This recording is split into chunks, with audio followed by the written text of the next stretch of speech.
Hey everybody, thank you so much for joining us. Without further delay, we want to go ahead and get started. We've got a lot to talk about and some amazing guests, and so want to make the most of the hour. I just wanted to kick off with a few housekeeping items for everybody. Thank you so much for joining. We see some people already introducing yourselves in the comments. Please feel free to share where you're coming from, what your role is, if there's something you're hoping to hear about today. And throughout the session, we'll be tracking comments. If there's questions that come up in real time, we'd love to address them while we're on the topic. And then we'll leave some time for Q&A at the end too.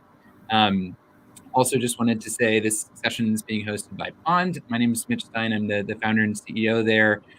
It's a marketplace for all the tools and services nonprofits could use, and it's free to join, and you get paid to be meeting with folks through the platform. So this webinar series is a new thing we've rolled out where also our members get paid for joining. So anyone here today who's on Pond or would like to join as a nonprofit member, you can do so and get $50 in credit for attending the session today. So that is the perk behind this series. And at the end of the series, at the end of the session today, we'll also be sharing the survey link that you'll see here, where you can let us know you attended and what you thought, and anything we could be doing better. So we really appreciate the feedback, and we'll also follow up with that link after the fact too. Without further ado, I would love to bring in our guests today for Don't Lose Steam on DEI. And I would love to go around and have intros from everybody and also just hear a few layers of your own identity that are important to you as we dig into this topic that's all about identity. Lisa, would you want to kick us off? Sure, certainly. Good afternoon, everyone. My name is Lisa Gavan, and professionally, I serve as the Vice President for Diversity, Equity, and Belonging at Indiana Tech in Fort Wayne, Indiana. I think the most important layers of my identity today, right, because I feel like it may shift, is a Black woman, a mother, and definitely a learner, because there's so much going on, especially in the past 2 years, even in this area, that we have to keep learning. So thank you so much, Lisa. And Angela, do you want to go next? Hi, all, and thank you, Pond, for having me. My name is Angela Dorn. I am the COO and General Counsel of Youth Inc., which is a New York City-based nonprofit. I serve as the COO and General Counsel there. That's part of my identity, but other components of it are being a Black woman. That's front and center in so many different ways. And while I live in New York, being from the Midwest and having grown up in the Midwest, finally, I'm an aunt, a sister, and a daughter. Love it. Thanks so much for sharing, Angela. And Clifford, you're going to go next. Thank you for having me. Clifford Clark. I am an entrepreneur. One of my main companies is C2 IT Advisors. It is in the information technology space where we do some information technology strategy, governance, and a whole bunch of other different things. From an identity standpoint, I consider myself a husband, father. I usually tell people that I try to be a giver, and particularly whether like giving back. I'm an advocate, particularly in the communities that I serve, that's not-for-profit, for-profit, or even just the physical communities of being physically located in Allen County, Fort Wayne, Indiana. Aside from that, and I'd like to also add that I am a practicing academic, basically working on through issues of diversity, equity, inclusion, and belonging. Amazing. And just to round out, like I said, I'm Mitch. A couple layers of identity are important to me. I identify as a gay man. I think it's an important layer of the DEI conversation I want to make sure we hit on today too. And I'm a son and a brother, and I try to be a really great committed friend, both professionally and in my personal life. So I think those are some of the most important things to me too. So without further ado, I would love to start off with a bit at the definition level. There's a lot of acronyms that get thrown around in this space, and I just want to level set with the audience. I think we have a broad spectrum of people who might be practitioners themselves or just wanting to learn more. Could you all share with us, what do the letters in the acronym mean? Why are they so important? why is it important to not forget about diversity, equity, inclusion? And I know, Lisa, and you in particular, belonging is, you're more of your choice word. Maybe you want to start off with that, Lisa. Certainly. So I think for me, diversity is just basically the presence of difference, right? It's just the presence of difference, and it's depending on what type of difference you're looking at. If it's racial, ethnicity, gender identity, faith beliefs, it's just the presence of difference. Um, Inclusion, I would say, is more of a move towards equality, right? It's trying to talk about the setting or the environment and how people feel within that space. And then I think, I went backwards. Equity takes the inclusion a little bit different, right? It wants to talk about the go beyond equal access and giving people what they actually need to be successful. And then I think belonging is taking the power dynamic of everything away, right? So Verna Myers, she's an expert in this field, and she's always talked about how diversity is being invited to the party and inclusion is being asked to dance. But then I have a colleague friend, Daniel Jude. He really took that a little bit further a few years ago, and he said that inclusion was taking the power dynamic away and actually giving people the option. And that's where I think for me belonging comes in. Even though he called it inclusion, belonging is being able to actually not wait for anyone to feel valued, right? So if you're invited to the dance and diversity is being asked and inclusion, you're invited. To me, belonging is being a part of the committee that plans it, right? Like to be able to say, this is the playlist. Because if I hear my song, I don't need you to invite me to the dance floor. I'm going to just start dancing, period. So I think that's the difference for me, the basic difference between the words. I love that, Lisa. Thank you for that really vivid metaphor. It was reminding me of me dancing for the welcome music there at the beginning. Angela, I'd love for you to add in there, if you don't mind, like, where are there misconceptions, or where do you think people might get it wrong when it comes to these terms? I'll try. I mean, I think Lisa gave an incredible presentation on what the different things mean. I think that there are still misconceptions around diversity. I think we're getting there, but I think there's still misconception around diversity just because we've been talking about it for so long. And I agree with Lisa's assessment and the field's assessment that diversity is really about, it's just being there, as opposed to sometimes it's being there in the form of a token, sometimes it's being there but not being able to say anything. It's just like having different people in a room. So one of the reasons why we're finding that diversity alone is not enough, because there's still not the opportunity to be a full participant. And that's where equity comes in. All of these things work together. That's one point I'd like to make, is that no one component, diversity, equity, inclusion, and I agree, belonging, alone is enough. You really have to combine them all, and it's hard work.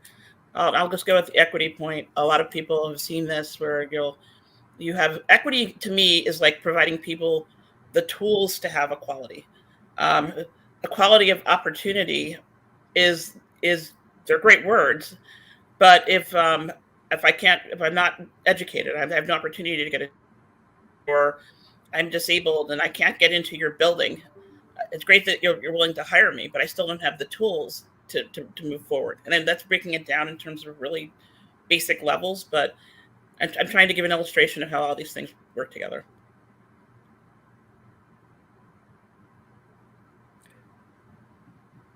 Absolutely. And I meant to say at the beginning before we kicked off too, that I think this session, our goal is definitely to give concrete, specific illustration of where these things show up for people. But I also wouldn't want it to seem like we're saying, hey, this is your DEI session, so check the box, done. You figured it out and you've learned a lot. This is just a call to action. And we want to give people the tools and practices to, take your journey forward and continue your practice well, because this is ongoing. It is not a check the box exercise. Clifford, just since you've seen this in so many different settings in the nonprofit space and beyond, what does it mean to you when you hear a leader or an organization say, we're making DEI a priority? Yeah. So oftentimes there's a trigger, As an example, George Floyd, Trayvon. I mean, there's a trigger, and maybe there's additional pressure. Maybe it could be regulatory. And talked about some of the things that may be coming further in this conversation, but there's a trigger.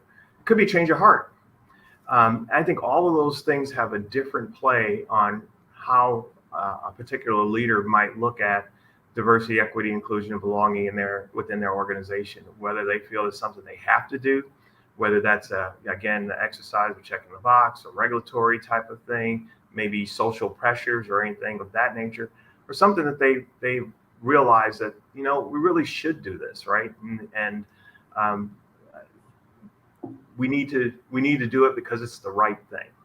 And that's what I see when I see various different leaders. And you can almost get a sense from the organization whether or not it's just a simple exercise to check a box, or if it's something that really goes deep in the organization.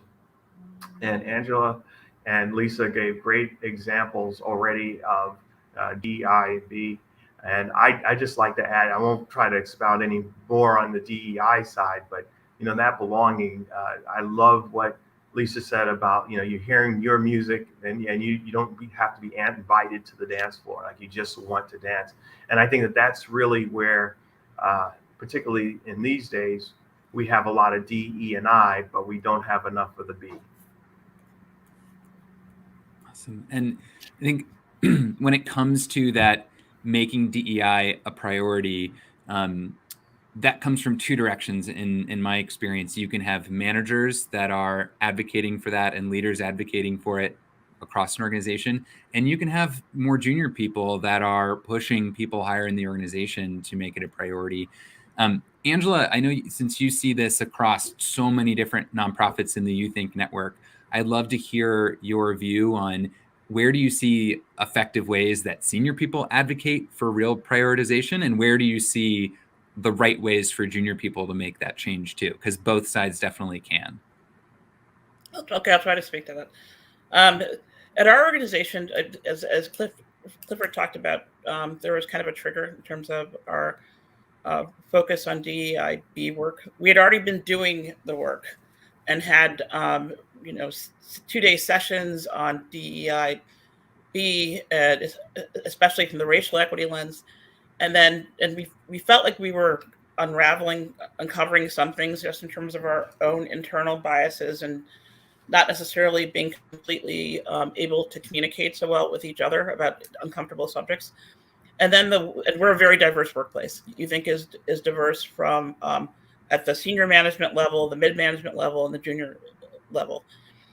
We don't have as diverse a board because our board is primarily Wall Street folks. New York City Wall Street folks just tends to be like very, very white, very male. So when the pandemic came, and then in the midst of it, there was George Floyd. We'd already started doing DEIB work, as I said, but people started to feel everything much more deeply. And I think it was the drive came from the top, the board. They wanted to, maybe their kids were talking, everyone was around each other, talking to each other so much and feeling so deeply. They wanted to do more with DEI. Our junior staff and our senior staff wanted to do more with DEI, but we couldn't figure out how to we'd already done it, but we hadn't figured out how to do it effectively. So I love the title of the workshop, Mitch, and that it's like, don't give up, keep going. But junior staff were really vocal from day one about it, even before George Floyd. They just got more emotional about it as things kept going on. One thing they said, which resonated with me, is like before the pandemic and George Floyd, this resonated with me even as a Black woman. You are thinking of DEI as a nice to have. DEI and DEIB are a must have in this world. We're a nonprofit organization. We're about social change. We're not going to get anywhere if we're not thinking about how we change the world at that most granular level, because racism in particular is so embedded in our culture. And I was like, you're wrong. I get it. I do get it.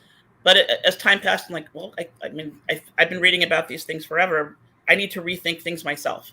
We all needed to start rethinking things. I hope I'm answering your question. when you see the opportunity, speak up. Speak up to manage with your real voice as a junior person. Ask your management team about their commitment to DEIB and about how they're demonstrating that commitment. Is it a DEIB committee? Do you see it at all levels of your organization? If you're a nonprofit, what is your board doing? Because our work started internally, but a lot of it was even propelled by the board's interest, which also they started to get ahead of us. Then we started to get jealous, and it just kept growing and kept growing and kept growing. I hope I answered the questions. Absolutely. I mean, it's great to have a practical example of how this rolled out within your own organization and your network. Lisa, I know you've seen this a lot within your own organization and others you even consult with. So I'd love to hear kind of your take on the same question of best approach to make it a priority. Certainly. My hand was moving and I was trying to make sure that I was staying in the frame of the Zoom screen. But I think there's a couple things. One, we need to realize that when we're talking about making diversity, equity, inclusion, and belonging a priority, that there is a power in lived experiences. So the lived experiences of marginalized people, it takes on, like you asked us at the beginning, the layers of our identity. It takes on a whole different meaning, right? So you've heard people in the past say it's not personal, it's business. But when you're looking in this space, a lot of the times it is personal, and their personal experiences is the business that you're trying to be about. So you have to understand the power in lived experiences and not dismiss the emotion, but be able to help people unpack it. And it also goes into what Clifford and I have talked about before as the merry-go-round and the Ferris wheel, right? When you're trying to create these initiatives for a company, usually it's the Ferris wheel. It's the top level executives who are having this call to action and trying to do what's right. And they have this large Ferris wheel approach. They can see the masses and they see what they want. They have the vision. But a lot of times it's the junior level and the feet on the ground, the people who are in this every day, the merry-go-round people that actually are going to be the ones carrying it out. So you have to make sure you have buy-in from those on the merry-go-round or daily activities, as well as build capacity. And I think that's where our intent is not equal to our impact, right? We want to do what's right, but you can't wait until you have Black people or have gay people to hire Black people and gay people. Somebody who's an advocate has to take the action to do what's right to build this pipeline. So I think when you're talking about making DEI a priority, you really need to look at all the voices and see, because if the top C-suite people have this idea, but you don't have the buy-in from the people who are doing the searches, doing the hiring, doing the recruiting, the ones who they're working in cubicles next to, it's going to fail. So even though it's top down, it's also bottom up, right? So I think we need to realize the importance of having the inclusion with everybody working toward the goal. Yeah, and it seems we want to take on this question about boards too, Clifford. And I know we were trying to get through the list of all the boards Clifford's on before the session started, and couldn't even quite hit them all. So I know you have tons of experience in that space. But I think at the board or at the the leadership level, it's a really vulnerable position to make DEI a priority, because you're kind of exposing yourself to criticism in a lot of ways, because people are ready to bring their grievances to you. And that's what it means to make DEI a priority. And that can be really challenging for leaders, either internally or at the board level. Clifford, where have you seen this effectively engaged with at the board level? And maybe if you have any examples of where things have gone wrong. So I would just start off by echoing, your comments, particularly for whether it's a not-for-profit board or a for-profit board. Because of the various different triggers, we are definitely looking at these issues harder than we have, say, a decade ago or even 5 years ago. I mean, it's just the reality of it. It's very hard for a board because they're dealing with the internal and external, right? The external constituents, again, whether it's profit or not for profit, who are they serving? But they're also dealing on the internals, which is their own employees and their staff, and how the staff feels about their efforts. And so they're kind of getting it from both ends. Where it's successful is where there is a commitment by the senior leadership for this, and they make space. They talk about it openly, freely. They acknowledge where there may be some shortcomings and what we're going to do. And of course, like any other metric or any other thing we want to accomplish, we have to have some measures around it. We have to wrap some goals around it.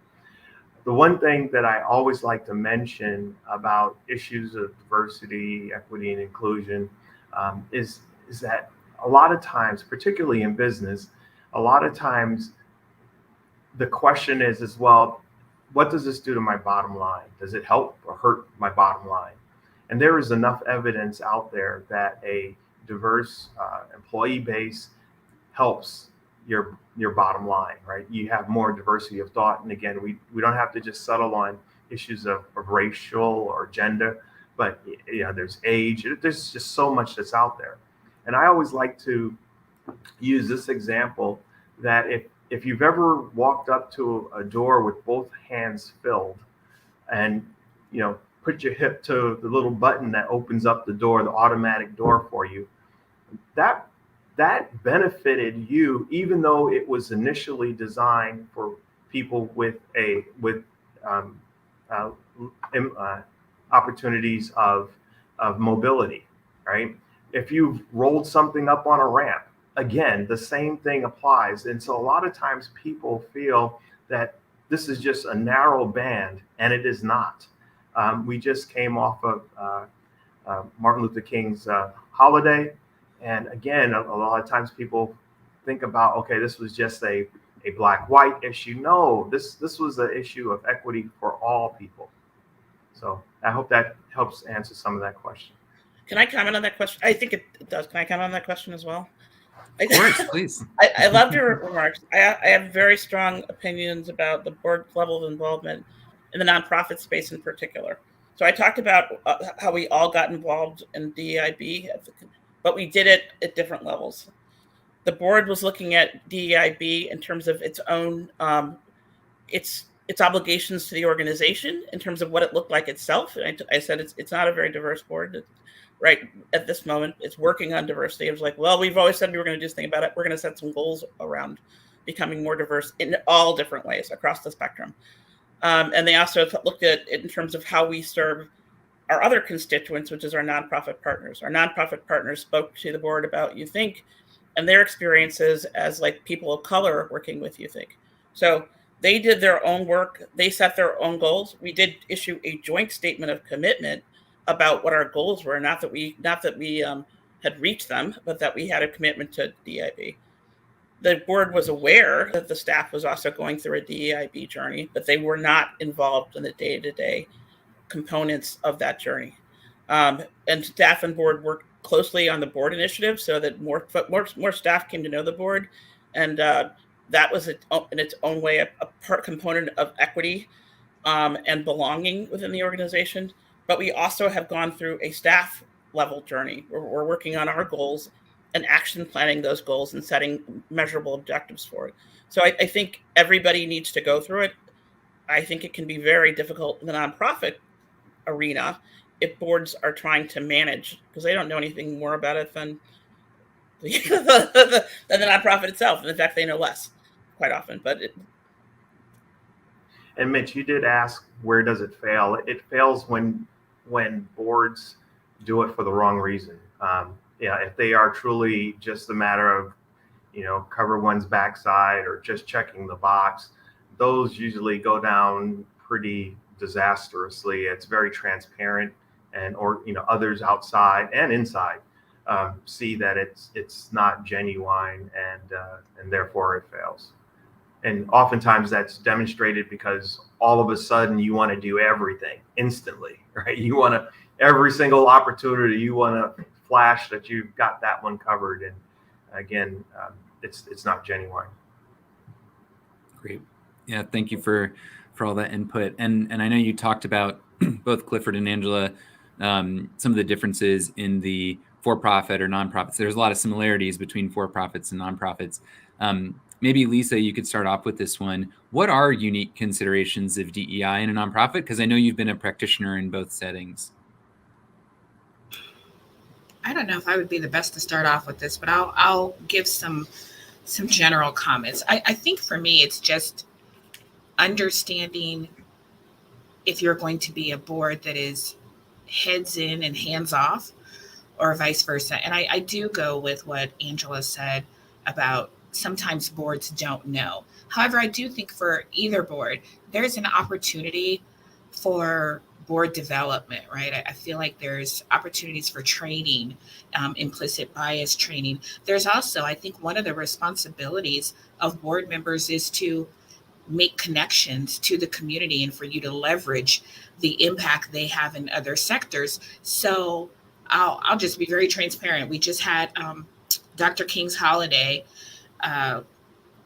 earlier this week, and I know there were a lot of people who were saying there weren't any opportunities to do work. But as a board member, and I mean, whether you're in a nonprofit or profit, on the board or working in an organization, I don't know of anybody who's going to, if I get a phone call at my phone today and say, hey, we want to do a service project for the King holiday, right? Because I feel like at the basic of everything going on in the world, Dr. King's holiday has been, like if you don't know anything about Black and whites, you're familiar with that. So with the uprising of everything in the past 2 years, that's just the basic staple. That's the one day that that people say it's a day on and not a day off. You could call, there's grunt work that needs to be done everywhere. But a lot of times people feel as if they want to do some high level news announcement worthy stuff. They don't want to go paint at, the women's shelter, or they don't want to go clean up. So I think with boards, there's an opportunity for connection. There's an opportunity for what I would say learning, leaning, and leading, right? So I think whichever board they're for, that those are their three opportunities: to learn more, to lean in, to assist, and then to lead in the community and to help where they're needed when it comes to the everyday operations. And if I could add specifically to the not-for-profit and for-profit, one of the discussions, particularly in the for-profit world right now, is whether or not there will be legislation around the makeup, particularly of whether it's your senior staff or your board. And I think that a lot of for-profit organizations they really don't want to have to do that. And, being part of these types of organizations, I mean, I can clearly understand it's just another layer of regulation. But that to me is one big difference that's happening right now between for-profit and not-for-profits. Generally, the not-for-profits they may be asked by their constituents, but not necessarily by a regulator to do something, not by law yet or anything of that nature. Absolutely. And I know we covered this a little bit at the board level, but I'm just curious, when people are getting into the work and on their journeys within the organization, what are some of the red flags that an initiative may only be surface level, or maybe it's having unintended consequences that you need to react to quickly and address? I'll start. I think with me, the biggest red flags, and we really considered this, I feel as a lot of organizations did in 2020. How are you going to measure? What are the measurables? How are you going to deliver in what you say you're going to do, right? Do you have measures in place to make a substantial impact? And is there data to back it up? And have you been trying to be proactive and reactive, right? Or reactive. So when you're saying you're going to do something, is it a quick fix? Are you being intentional with it? Or are you, again, just checking a box, right? Because I know that a lot of people, especially now, there's this big thing. We're going to recruit more diverse candidates and new hires. And right now we're having the great resignation. So we're not recruiting too much of anybody, right? But you can't say that you're not recruiting diverse hires because you're not recruiting anyone. when you made that, what were you looking at? How were you going to measure it? What were the percentages and the benchmarks? And I think that's just the red flag is people want to say what they're going to do, but you don't think about it. And people will call you out, right? Just as quick as you put it on paper or put it on your website, they'll call you out on it.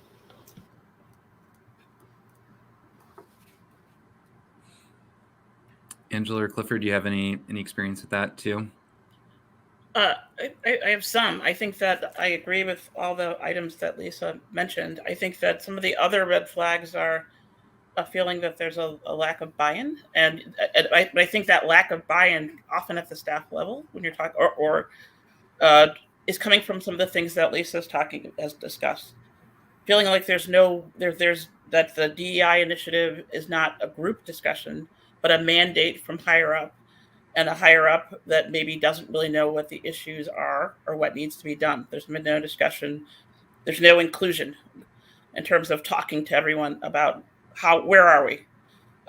There's no plan. If there's no plan, after you have had those discussions about how to address them, and a plan which has goals, specific goals, and then even measurable goals, because what gets measured, people so often say, is what gets done.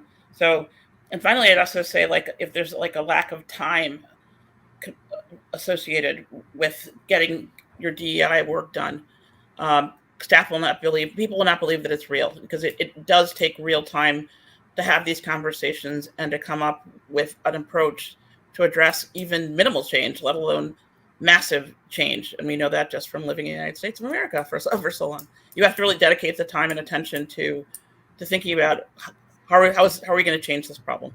So those are some of the red flags that I think those are all good contributions, and I think one of the red flags, in my opinion, it's already been handled by both Lisa and Angela, but that failure to listen, and specifically that whole king has no clothes type of thing. So leadership is going around saying we're going to do all of this, but yet the troops are like that. I don't know where they got that from. They're disjointed, it's disconnected, it's not well grounded, and that's a major red flag. Can I just add a little bit to that? Because I totally agree. Like I'm excited now. I totally agree with what everyone's saying, but it goes, what Angela said, it goes right back to the merry-go-round and the Ferris wheel, right?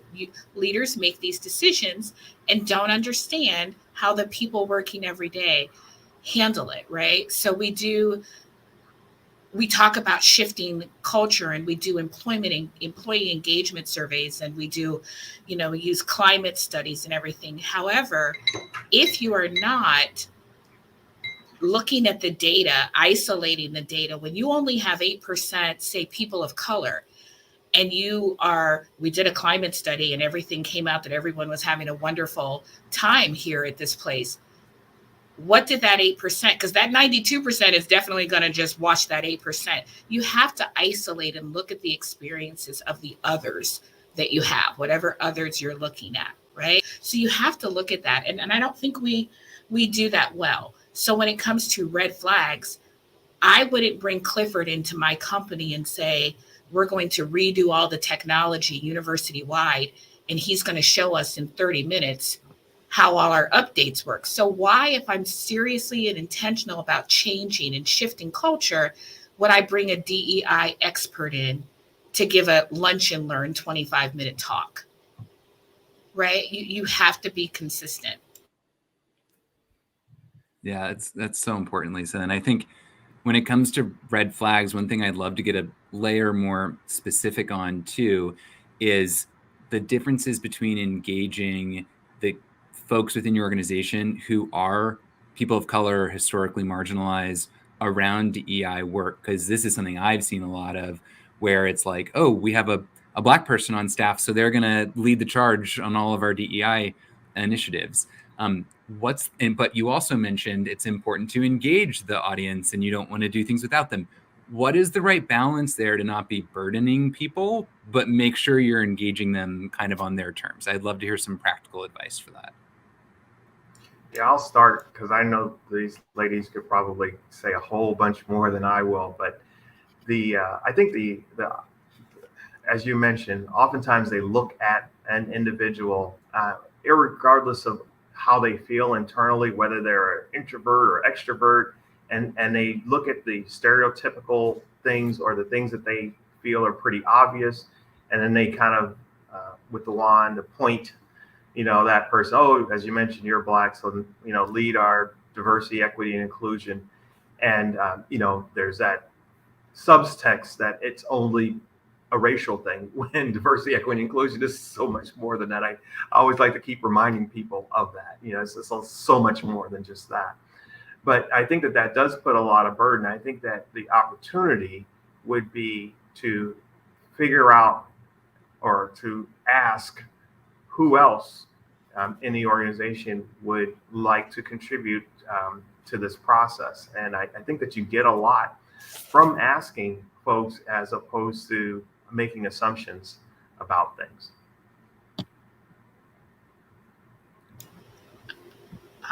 You want to go next? All right. I'll go.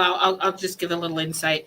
That it goes back again to, right, the lived experiences are emotional. So when you have people, marginalized people, I don't even want to say minority because that constitutes that someone's less than just by when you have marginalized communities in any place, you want to engage them as much as they feel that they belong. So it goes back to the DEIB, right? If I feel valued and I feel like I'm thriving and that this company or this organization is really being authentic, even though we may not be where we want to be, but we're ready to go on this journey together, I'm liable to buy in and I can be your token, right? I even with tokenism, somebody has to be first, right? Somebody. It's not necessarily the negative thing that it's always been, but I'm willing to help you on this journey. But if I'm over it, if I'm tired, if I'm sick and tired, right?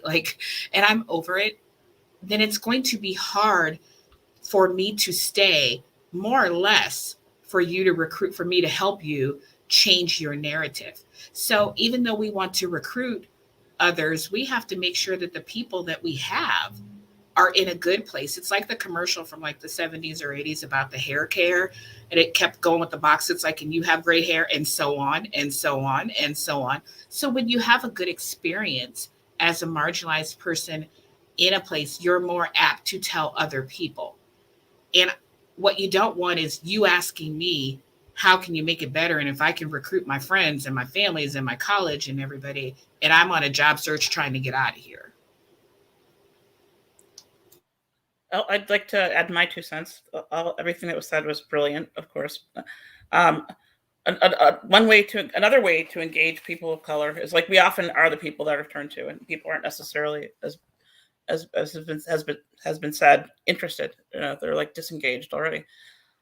I think that consultants can be really helpful, where you want to get the engagement of people of color, but you don't want to put the burden on us, but you want honest opinions. Sometimes consultants, if people really believe that they're neutral third parties, can get that information. If they're people of color who are consultants, I think that's on this issue. I think that's an added benefit. They are looking at your situation with a fresh set of eyes, and can often see things that others can't because of their levels of experience. And I do want to circle back around on something that Lisa said to just elevate it even more. Culture does not change in a day. It's not going to change in 30 minutes.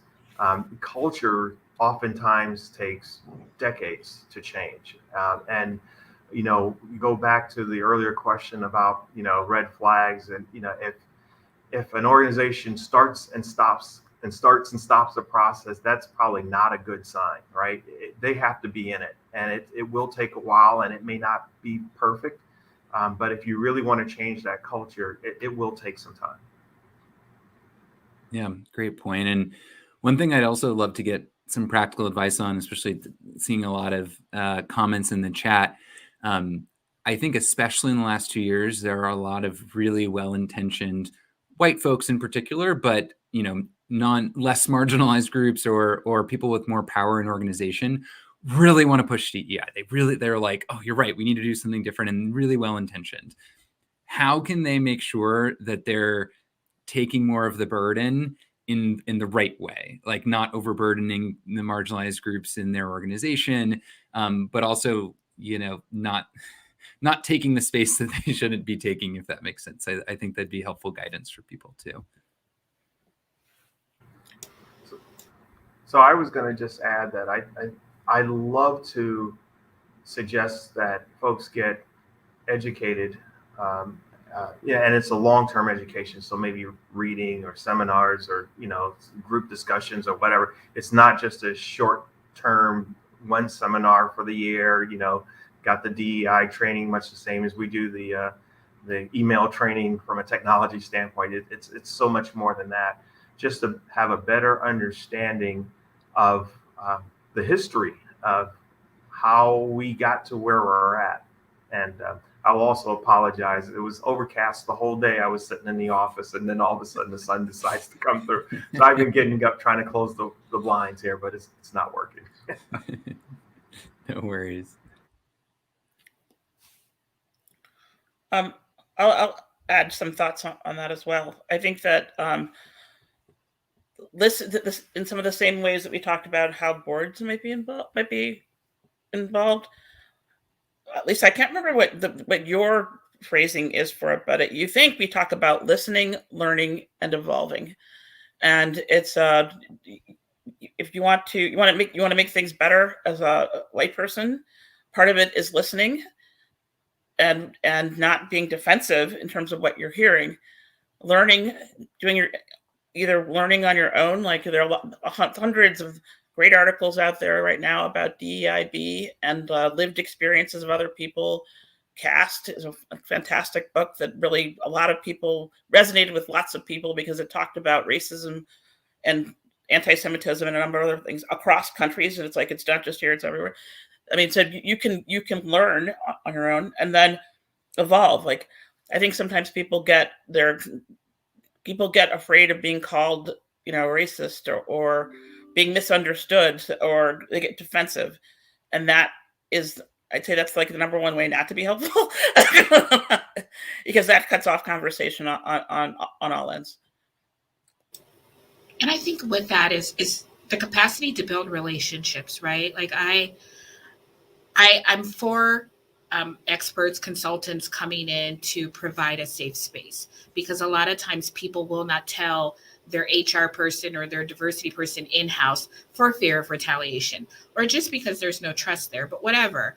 As a consultant, I know I can collect data that seems to a lot of times surprise leadership, right? But it's authentic, and it's like, because they don't think that my link is going into their ID number or something in a backdoor system. But I also think that as majority people, you have to understand that the power in relationship building, right? I did a talk right before the holidays, and a lady, they asked for bios, and I give my bio, and nowhere in my bio does it reference my race or ethnicity. But she decided to say that I was a BIPOC. She's like, she's a diversity expert and a BIPOC woman. And so I felt the need to lovingly, as I thought, correct. Like, I just go by Black. Like, I'm over 50 years old. When I was checking boxes, it was Black, white, or other, right?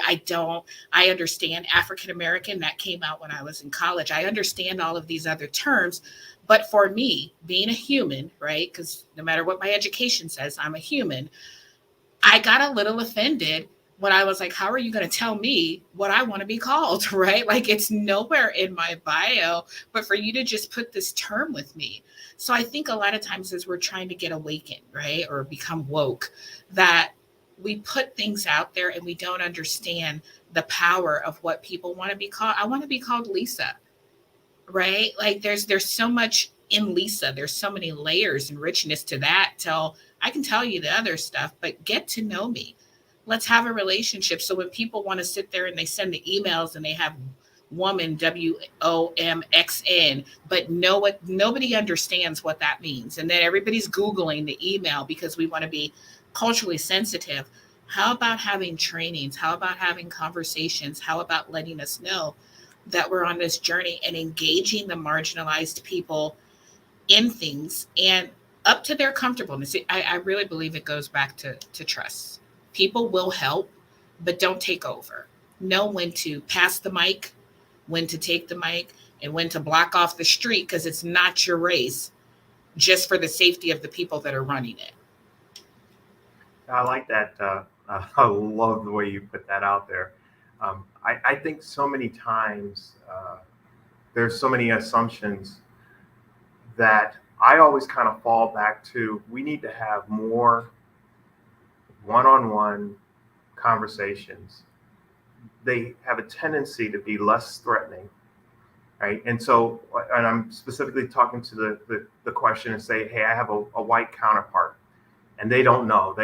And I've had this conversation. I'm sure these ladies have had this also. It's like, I don't know whether to call you black, African American, colored. I mean, literally, I've had those conversations, and that's again just racial. But there are other marginalized groups that have the same issues, right? It's like, well, are you gay or this or that? I mean, they just don't know.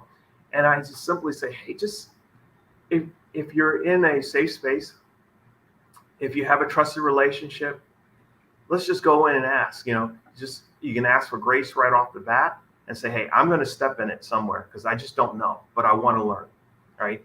And just have those smaller conversations. They go a lot better than, say, a group conversation where everybody's afraid to raise their hand or ask the question or afraid of being seen as racist or, homophobic or whatever.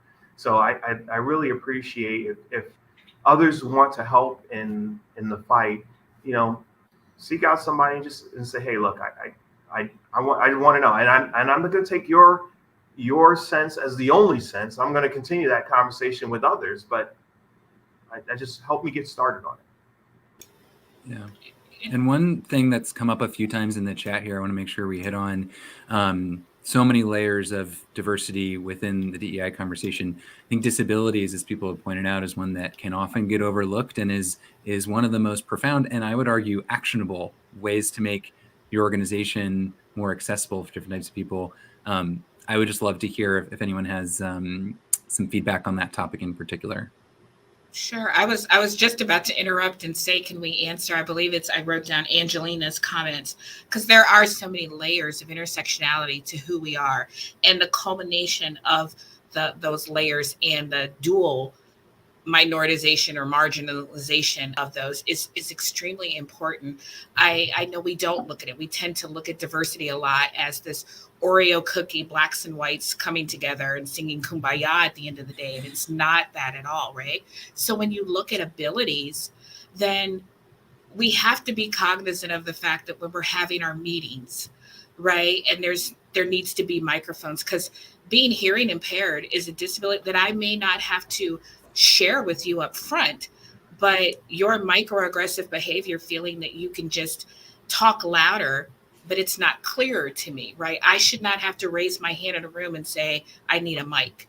And we should just not automatically assume that everyone can hear us clearly because we have big mouths. Mics are there for a reason, right? So, I mean, there's so many things that we just really overlook.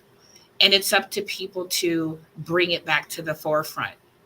I will never forget doing a national conference on microaggressions, and they had technical difficulties. And me and my partner started in a room of 200 with one mic.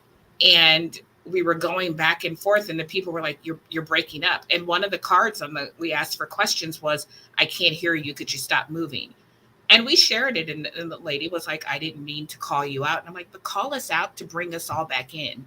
That's okay, right? Because as facilitators, we know that, but we were trying to rush in that hour and 15 minutes on a national stage and getting all of our time, and we were insensitive. And I think that's what you need to do with a relationship, that you can't be so sensitive about everything.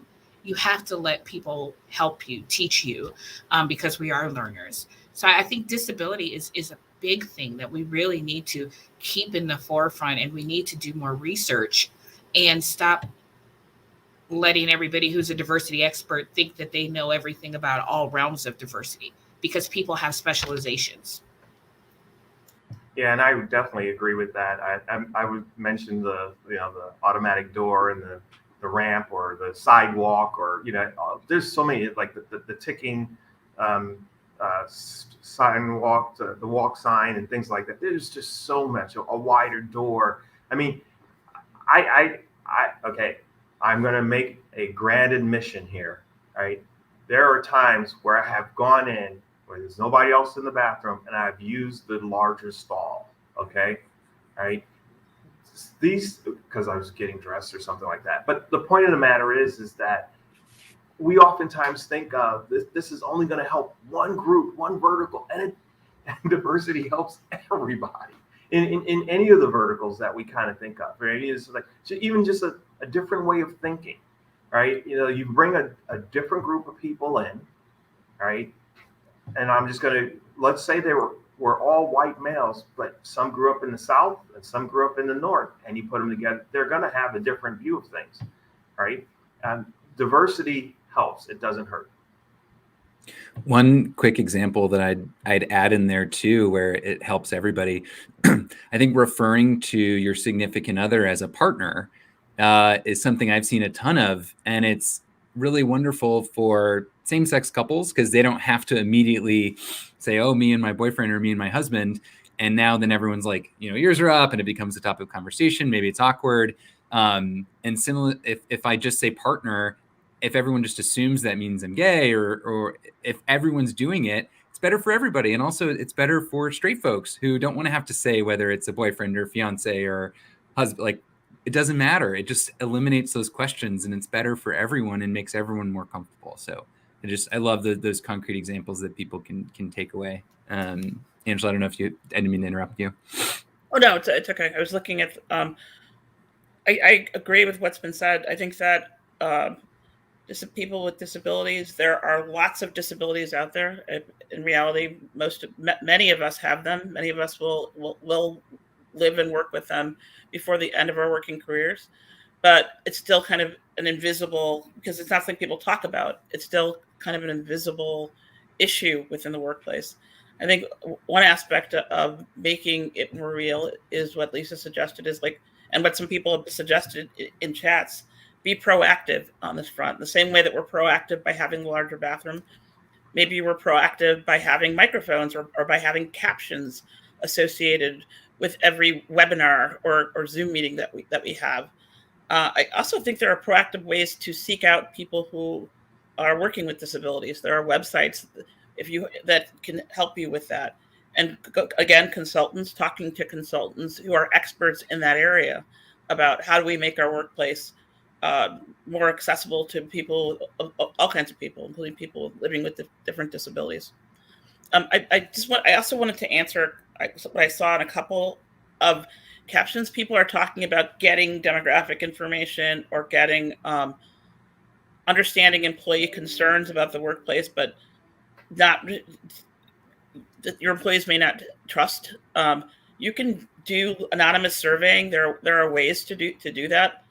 There are some organizations like Gallup, which has anonymous surveys for employee feedback about how people feel about the workplace. And I think likewise, it would be possible to get anonymous information on demographics. Because a lot of people look like they're one thing, but they actually are something else, or they don't identify with what it is that they look like. And I think it's a really good idea to try to figure out ways to capture that information without necessarily sharing it. Yeah, and I would just add on that front, and I think on the disability front, we'll work to get a lot of resources for people as a summary of the session, in addition to the video being available afterwards. So we'll definitely work on that too, because people have been asking amazing questions. So thank you. Another question that I just saw come up was how DEI work relates to worker union movements, particularly in the nonprofit sector. Didn't know if anyone has experience there or feedback on that one. We may have stumped us, Lindsay. Something we can come back to. One thing that's come up a bunch of times that I do think is worth spending time on specifically before we wrap up is DEI consultants. Can I chime in on that real quick? Because please. Again, I'm just going to harken back to some of the work that MLK has done. Martin Luther King Jr., excuse me, and specifically, if you understand the work, you know that his work with the various different unions and things of that nature to bring opportunities of equity and not only just equity, but just belonging to some of the things that they were doing. I think that that's extremely important, and I think that we oftentimes forget because particularly for various different segments, they have a tendency to be kind of similar, not exactly the same. But if you think of whether it's construction as a labor or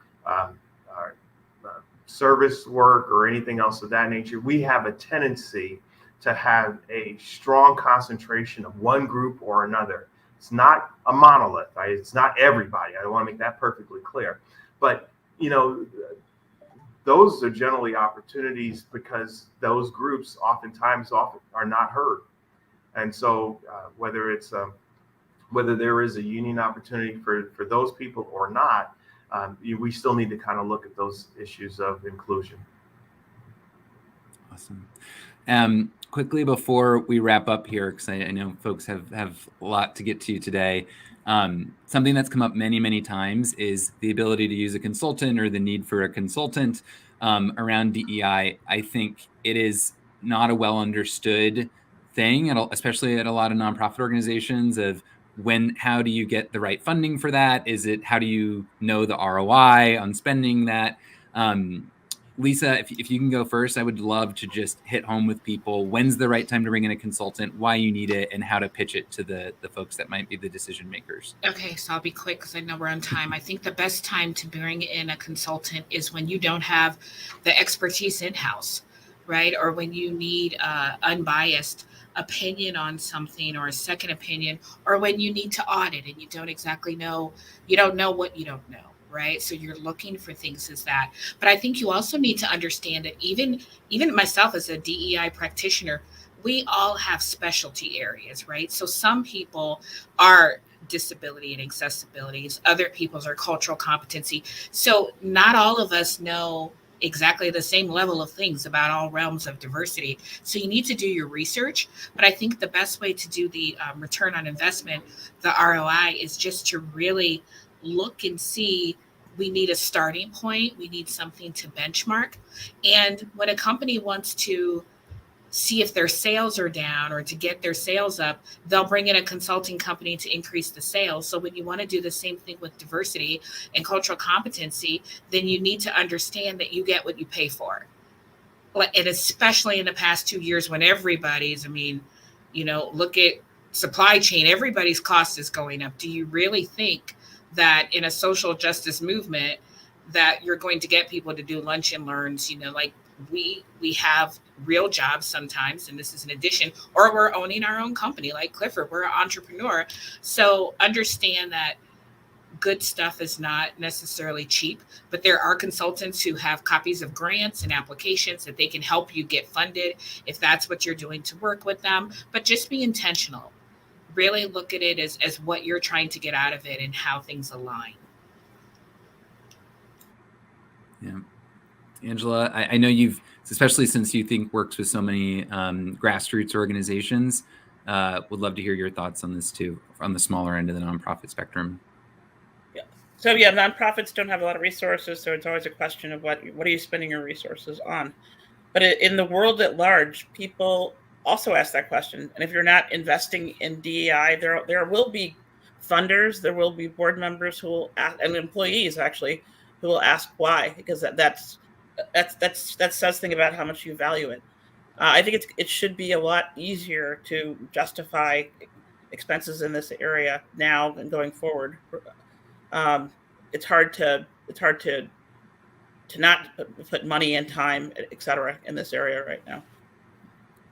Absolutely. And I don't have anything more to add to what these two ladies have provided.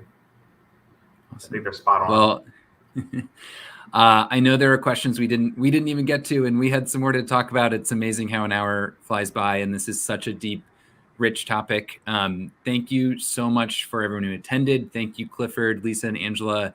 This is a starting point for everybody. This is no check the box exercise. Just wanted to remind folks that we'll have a survey link. You give us some feedback. Anyone who's a part of Pond or wants to join Pond, you'll get $50 in credit for that. And we'd love to hear what you thought and what we can do next and what we can do better, and hopefully keep this conversation in particular going in future sessions. My last ask is if there's anything we can put in our takeaway post. I know we've had a lot of good ideas come up, or if you know great resources or you know a really good DEI consultant that we should have on that resource list, please let me know. Feel free to message me or email me, and just appreciate everyone's participation today. Thank you. Bye. Thank you so much. Bye. Thank you.